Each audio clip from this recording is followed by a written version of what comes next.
बिस्मिल्लाहिर्रहमानिर्रहीम अस्सलाम वालेकुम। खैर आगलीट्स में आतिफ वक्कास और ये लेक्चर नंबर 5 है मेडिकल फिज़िक्स का, जिसमें आज हम अल्फ़ा पार्टिकल का रेंज एनर्जी रिलेशनशिप अंडरस्टैंड करेंगे। अब एयर के अंदर अल्फ़ा पार्टिकल का रेंज देखेंगे और फिर उससे हम डिफरेंट मीडिया के अंदर उसके रेंज की कन्वर्जन के फार्मूले डिस्कस करेंगे कि फॉर एग्ज़ाम्पल हमें एयर के अंदर अल्फ़ा पार्टिकल का रेंज मालूम है और हम किसी और मीडियम के अंदर अल्फ़ा पार्टिकल का रेंज देखना चाहते हैं तो वो क्या होगा। एक तो ये अंडरस्टैंड करेंगे, दूसरा हम ये देखेंगे कि ज़ाहिर है रेंज एनर्जी रिलेशनशिप उसके कर्व से इसका एब्जॉर्प्शन कर्व देखेंगे एयर के अंदर, और फिर थोड़ा सा अल्फ़ा पार्टिकल का स्पेक्ट्रम भी डिस्कस करेंगे। इसके बाद हम कंपेयर करेंगे अल्फ़ा पार्टिकल को इलेक्ट्रॉन्स के साथ कि ये किस तरह इलेक्ट्रॉन से डिफरेंट होता है जब ये किसी मीडियम के अंदर उस मीडियम के पार्टिकल्स के साथ इंटरेक्ट करता है। सबसे पहले मैं आपको अल्फ़ा पार्टिकल के मुतालिक याद दिलाऊं। मैंने फर्स्ट लेक्चर में वैसे बताया था सारे आयनाइजिंग रेडिएशन के मुतालिक, but let me revise it कि अल्फ़ा पार्टिकल क्या है। अल्फ़ा पार्टिकल जो है it is particle that consist of 4 nucleons. इसमें 2 प्रोटॉन्स होते हैं और 2 उसमें न्यूट्रॉन्स होते हैं। It's a compact particle. आप कह सकते हैं कि इट्स न्यूक्लियस ऑफ हीलियम 24 का ये न्यूक्लियस है। और फिर अल्फ़ा पार्टिकल जो है इसके सोर्सेज जो हैं ज़्यादा हैं। ज़ाहिरी बात है ये जितने भी हेवी पार्टिकल्स हैं जिनके 82 से एटॉमिक नंबर ज़्यादा है, आप जानते हैं वो नेचुरली जो है वो डिके होते हैं, उनमें उनसे रेडिएशंस निकलती हैं। अल्फ़ा के कुछ सोर्सेज यहाँ पर मैंने लिखे हैं। पोलोनियम है, प्लूटोनियम है और आर्मीनियम, ठीक है। तो पोलोनियम के मैंने 2 आइसोटोप्स लिखे हैं, बहरहाल उस पर बात करते हैं। इस तरह है कि अल्फ़ा पार्टिकल जो है जब किसी मीडियम के अंदर से पास होता है तो इसका रेंज जो है बहुत कम होता है। यानी अगर आप एयर में देखें फ्यू सेंटीमीटर होता है एयर के अंदर, और अगर हम टिशू के अंदर उसकी बात करें, ह्यूमन टिशू, बिकॉज हम मेडिकल फिजिक्स पढ़ रहे हैं, so we are mostly interested in knowing the range of different ionizing particles in tissue. It is 10 raised to the power -5 centimeter, और you can say micron, 1 micrometer जिसको micron भी कहा जाता है, ये टिशू के अंदर होता है, ह्यूमन टिशू। तो किसी टिशू के अंदर जब अल्फ़ा पार्टिकल जाता है तो ये बिल्कुल माइक्रोमीटर तक ही जा सकता है, बहुत कम उसका रेंज है। So the reason for its less penetration, यहाँ से हमें पता चलता है कि लेस पेनिट्रेशन एबिलिटी,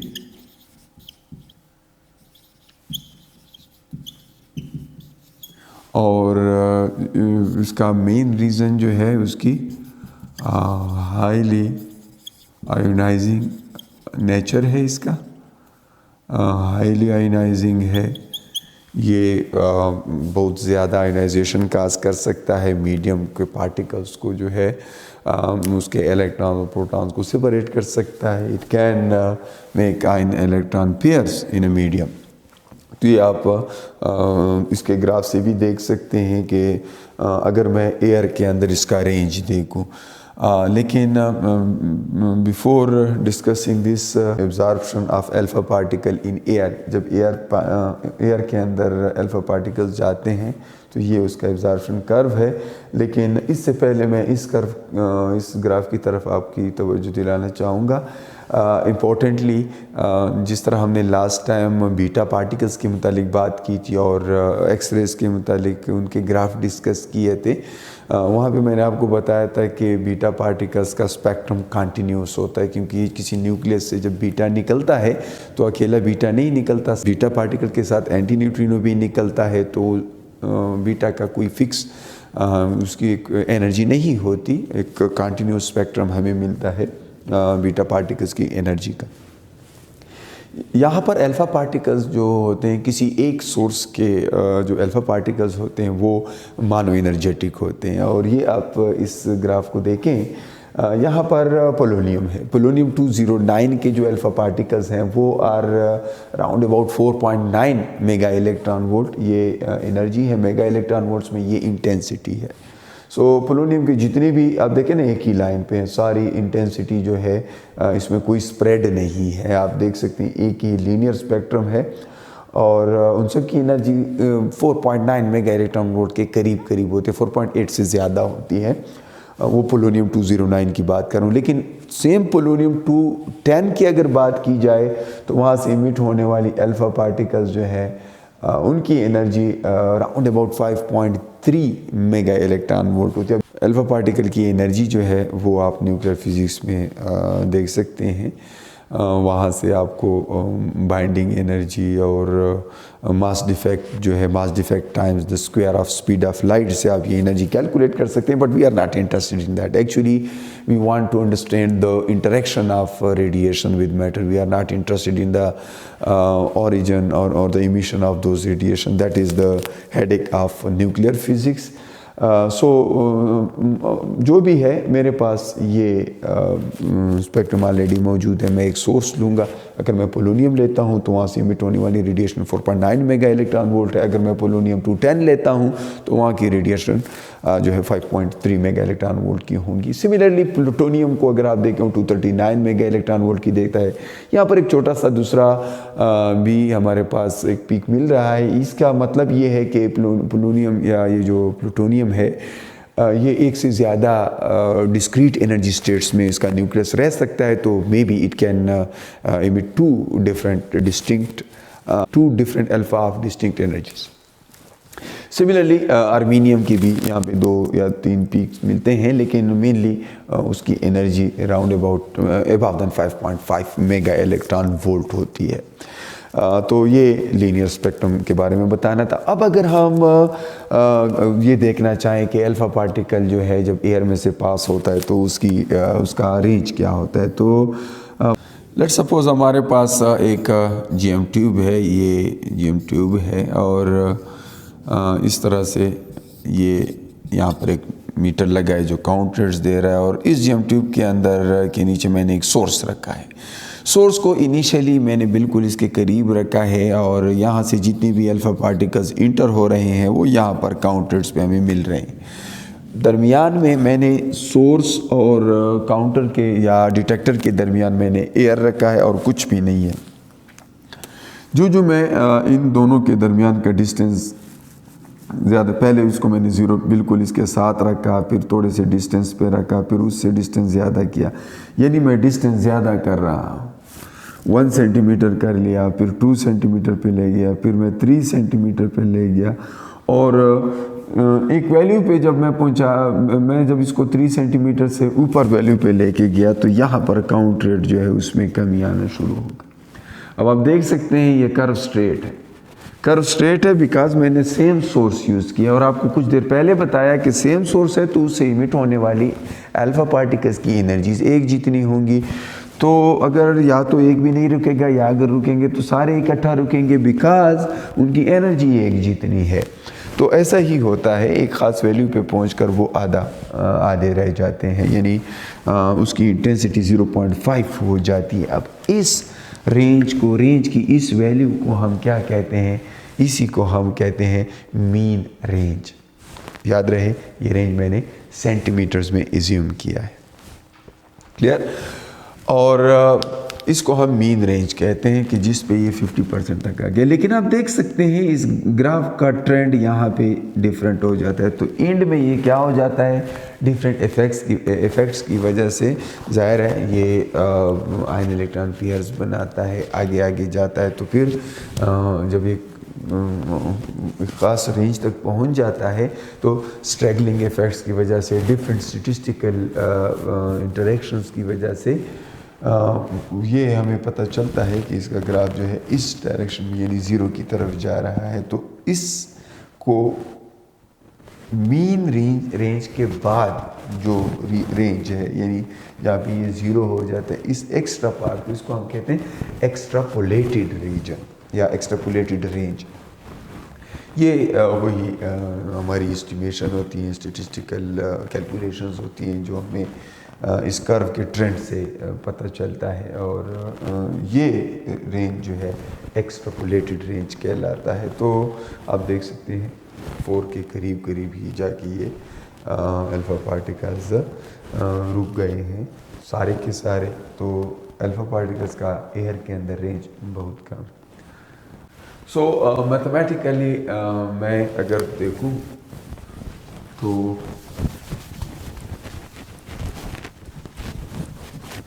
मैथमेटिकली मैं ये लिख सकता हूँ कि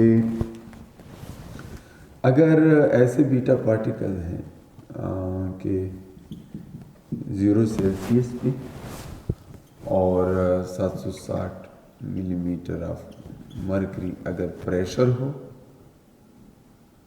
सही, और अल्फ़ा पार्टिकल जो है उनकी एनर्जी 2 और 8 MeV के दरमियान, तो फिर उसकी एनर्जी का रेंज के साथ relationship 0.322 e raised to the power 2/3, that would be range of alpha in air। ये मैथमेटिकल फार्मूला आपको याद रखना है कि अगर एनर्जी अल्फ़ा पार्टिकल्स की 2 और 8 मेगा इलेक्ट्रॉन वोल्ट के अंदर है, तो मेरा ख्याल सब यूज़ कर सकते हैं। तो आप उसकी energy raise to the power 2/3 करने तो 0.322 के साथ multiply, that's an empirical formula. और अगर आपको एयर के अंदर इसका रेंज मालूम हो जाए तो फिर आप बाकी मीडिया के अंदर इसको कन्वर्ट कर सकते हैं। रेंज जो है किसी मीडियम के अंदर कई चीज़ों पे डिपेंड करता है, जैसे उस मीडियम का मास नंबर क्या है, या वहाँ पर इलेक्ट्रॉन डेंसिटी कितनी है, मतलब जाहिर है इसने अपनी एनर्जी जिसको देनी है तो उसकी काफ़ी इस पर डिपेंड करता है। तो अगर मैं किसी और मीडियम के साथ इसको रिलेट करना चाहूँगा तो वो फिर यूँ होगा कि range in air multiplied with the density of air divided by molar mass of air under the root, और similarly that is equal to range of that other medium, whatever medium you use, multiplied with density of that medium, and मैं सिर्फ m लिख लूँ, divided by molar mass of that particular medium। और ये अगर आपको values मालूम है एयर के केस में, एयर की डेंसिटी मालूम है, तो एयर का मास नंबर वैसे एयर के अंदर जो है डिफरेंट एयर के अंदर, इसमें एयर के अंदर 80% जो है नाइट्रोजन होता है, तो आप कह सकते हैं 80 डिवाइडेड बाई 100 ऑफ नाइट्रोजन का मास 14 है, और 20% ऑक्सीजन, ये मैं रफली कह रहा हूँ 20% ऑक्सीजन होता है। वैसे तो 78% नाइट्रोजन होता है और ऑलमोस्ट 21% ऑक्सीजन होता है, बट रफली ये आप कह सकते हैं, और यहाँ से कोई मास आपके पास आ जाएगा। बहरहाल फ़िलहाल मैं इसकी प्रॉब्लम्स पे नहीं जा रहा, नेक्स्ट लेक्चर में हम इस पे कुछ प्रॉब्लम्स सॉल्व करेंगे, लेकिन this is how we can calculate the molar mass of air. Clear है? ये आप कर सकते हैं। ये वो फार्मूला है जहाँ से आप किसी और मीडियम के अंदर फिर आप रेंज बता सकते हैं। तो एयर के अंदर आपको रेंज मिल जाएगा, आपको एनर्जी गिवन होगी, तो एनर्जी के फार्मूला से आप एयर के अंदर उस रेडिएशन का रेंज फाइंड कर लेंगे, और फिर वहाँ से आपने उस दूसरे मीडियम के मुतालिक इसको चेंज करना है। ज़ाहिर है उस दूसरे मीडियम की डेंसिटी, फॉर एग्जांपल एल्यूमिनियम है, अब एल्यूमिनियम की डेंसिटी यहाँ पे पुट करनी है यहाँ पर उसका उसके एल्यूमिनियम के अंदर रेंज है वो अननोन होगा ये, और यहाँ पर एल्यूमिनियम का मोलर मास पुट करना है, दैट इज़ 27, और वैल्यूज़ गिवन होती है। और कुछ इंपॉर्टेंट चीज़ों की जैसे एल्यूमिनियम की आपको याद रखनी है, ह्यूमन टिश्यू की याद रखनी है, वाटर की याद रखनी है और एयर की याद रखनी है। ये कभी कभी प्रॉब्लम में साथ गिवन नहीं होते, तो ये आपको याद रखने हैं, बिकॉज आपकी टेक्स्ट बुक में ये चीज़ें शामिल हैं। जो आप टेक्स्ट बुक या रेफरेंस बुक फॉलो करते हैं उसमें सब में ये लिखा हुआ है। So this is range in air, this is range in any other medium. You can rearrange this formula to get Rm. Okay, and then I would like to compare the range of alpha with that of beta particles, with electrons, and with the positrons. Well,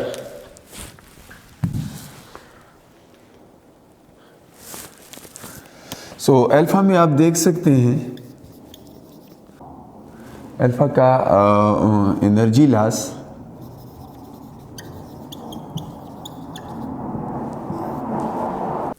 तो इसमें अगर हम significant mechanisms को देखें तो उसमें एक mechanism तो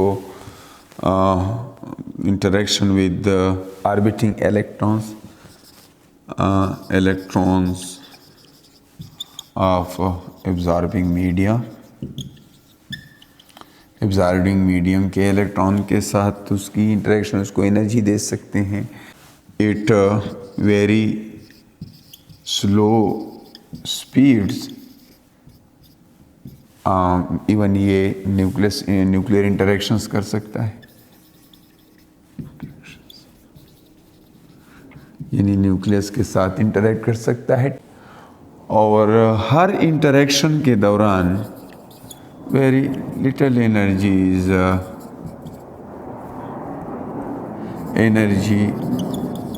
is transferred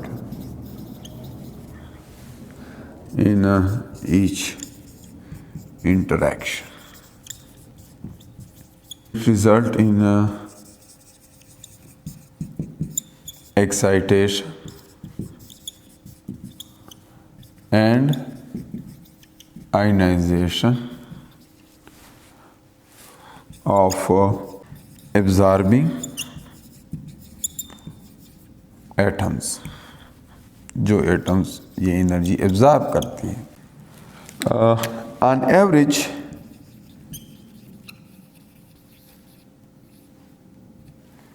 alpha particle lose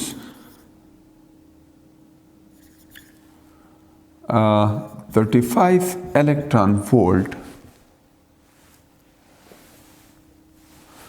per ion pair it creates। इतनी एनर्जी ये पर आयन पेयर जो है लॉस करता है। Because of high charge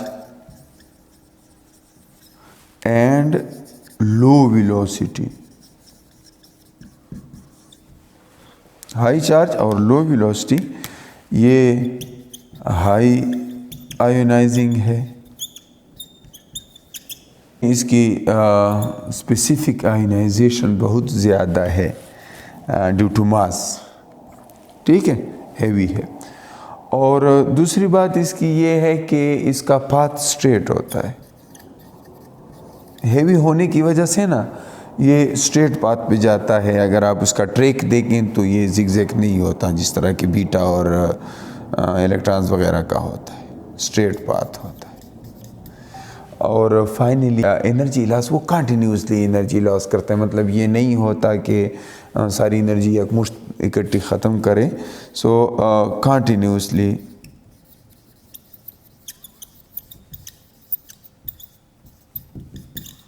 it's energy while moving through the medium। जबकि अगर हम इलेक्ट्रॉन्स के केस में देखें, सो इलेक्ट्रॉन्स जो हैं उनकी एक तो इसकी निस्बत आयोनाइजेशन कम होती है, यानी ये मोर देन इलेक्ट्रॉन्स होती है इनकी आयोनाइजेशन अल्फा की। दूसरा, इलेक्ट्रॉन्स का जो पाथ होता है वो not straight, unlike that of alpha particles चूँकि हैवी होते हैं, उनका पाथ जो है वो स्ट्रेट होता है, जबकि इलेक्ट्रॉन्स जो हैं लार्ज एंगल्स पे डिफ्लेक्ट हो सकते हैं, स्कैटरिंग इफेक्ट बहुत ज़्यादा होती है। और तीसरा ये है कि ये कंटिन्यूसली एनर्जी लॉस करता है। फिर ये है कि उसमें इलेक्ट्रॉन के केस में ब्राउन-स्टार्लिंग इफेक्ट के ज़्यादा चांसेस होते हैं कि न्यूक्लियस के साथ स्कैटर्ड होगा तो अपनी एनर्जी जो है वो एक्सरेज के फॉर्म में रिलीज़ करेगा वगैरह, इस तरह के केस में। एक और चीज़ मैं यहाँ पर आपको बताना चाहूँगा, अगर हम किसी मीडियम के अंदर किसी और मीडियम के अंदर अल्फा पार्टिकल्स का इंटेंसिटी और रेंज का कर्व देखें तो उसमें एक चीज़ आप देख लेंगे। मेरा ख्याल है ये, बाकी हम एनर्जी ट्रांसफ़र वगैरह के बारे में नेक्स्ट लेक्चर में बात कर लेंगे। लेक्चर काफ़ी लेंथी हो गया है तो इसलिए मेरा ख्याल है हमें छुट्टी कर लेनी चाहिए। दलो अल्लाह पामान।